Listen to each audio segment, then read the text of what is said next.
धर्म की स्वतंत्रता का अधिकार अनुच्छेद 25 से 28 तक में दिया गया है, जिसमें धर्म संबंधी विभिन्न बातों की चर्चा की गई है।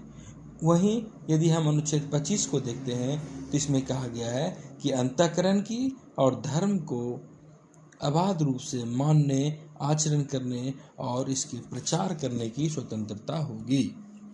अर्थात यहाँ पर जो बातें होती है यह मुख्य रूप से यह है कि आप धर्म को अपने अनुसार मान सकते हैं। इसके पीछे उद्देश्य यह है कि हमारा देश धर्मनिरपेक्ष देश है और धर्मनिरपेक्ष किसी भी धर्म का पक्ष नहीं लेता है, न ही किसी भी धर्म का विरोध करता है, बल्कि धर्म के प्रति तटस्थ बना रहता है। सभी धर्मों को समान नज़रिए से सम्मान के साथ देखता है। खैर, यहाँ पर अनुच्छेद 25 में जो अंतःकरण की बात की गई है, इसके अंतर्गत 4 प्रमुख बातें होती है कि सबसे पहले तो देखें तो अंतःकरण की स्वतंत्रता है व्यक्ति अपने आस्था के अनुसार जिस किसी ईश्वर को मानता है या नहीं मानता है उस अनुरूप अपने आंतरिक इच्छा के अनुरूप अपना धर्म को मान सकता है, अपने संबंध को रख सकता है, भगवान को मान सकता है। दूसरा चीज़ है मानने का अधिकार अपने, अर्थात इसका तात्पर्य होता है कि अपने जिस भी धार्मिक विश्वास जो उसका है, जो धार्मिक आस्था है, वह बिना किसी भय के वह उसे मान सकता है, मानता है और सार्वजनिक तौर पर उसे वह स्वीकारने का भी अधिकार रखता है, सार्वजनिक तौर पर घोषणा करने का अधिकार है। तीसरी जो महत्वपूर्ण बातें हैं वह यह है कि आचरण करने का अधिकार। हम जो कुछ भी धर्म मानते हैं उसके अनुरूप हमें आचरण करने का अधिकार है। जैसे कि आप देखते हैं कि कोई सिख अपने साथ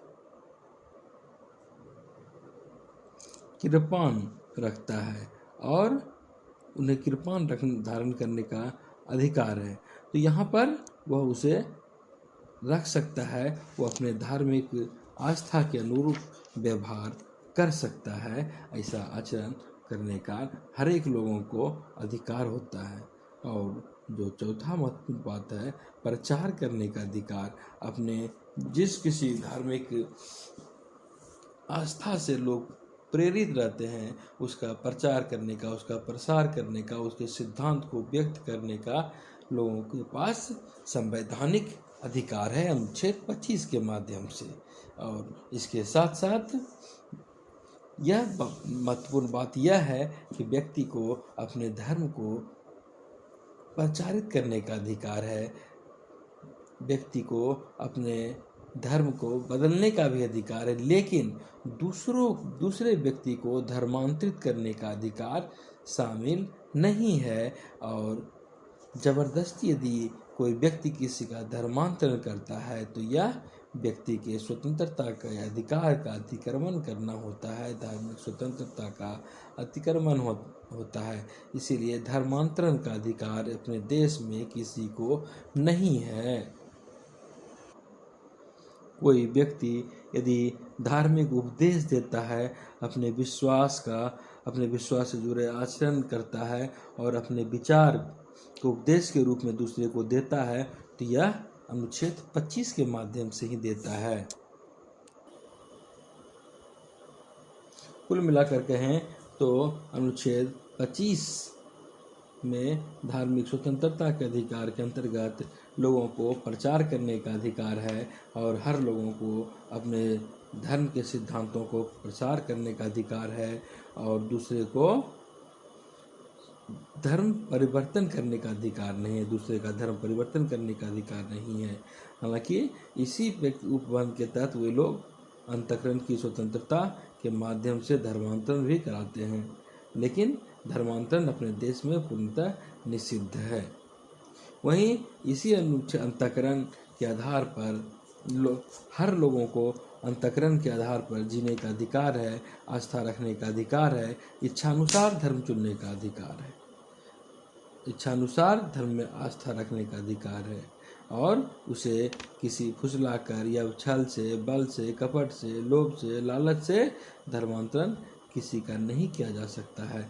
हाँ, यह बात है कि व्यक्ति स्वेच्छा से चाहे तो कोई भी अन्य धर्म स्वीकार कर सकता है।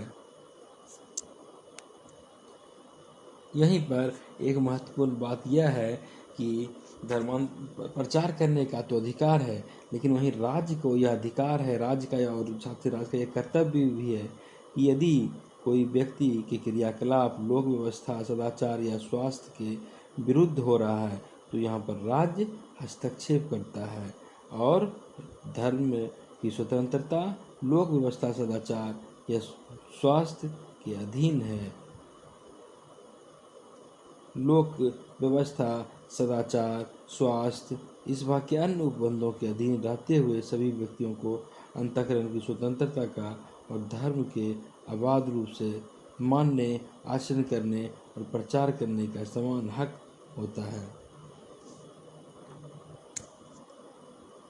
धर्म के प्रति सामाजिक सद्भाव बनी रहे, सार्वजनिक व्यवस्था बनी रहे, नैतिकता, स्वास्थ्य, मूल अधिकार से संबंधित अन्य प्रावधान क्रियान्वित होते रहे। यही संदर्भ में राज्य को यह अधिकार है, यदि कोई सामाजिक कल्याण या सार्वजनिक प्रकार के विरुद्ध कार्य हो रहा है तो वहाँ पर हस्तक्षेप करने का अधिकार है।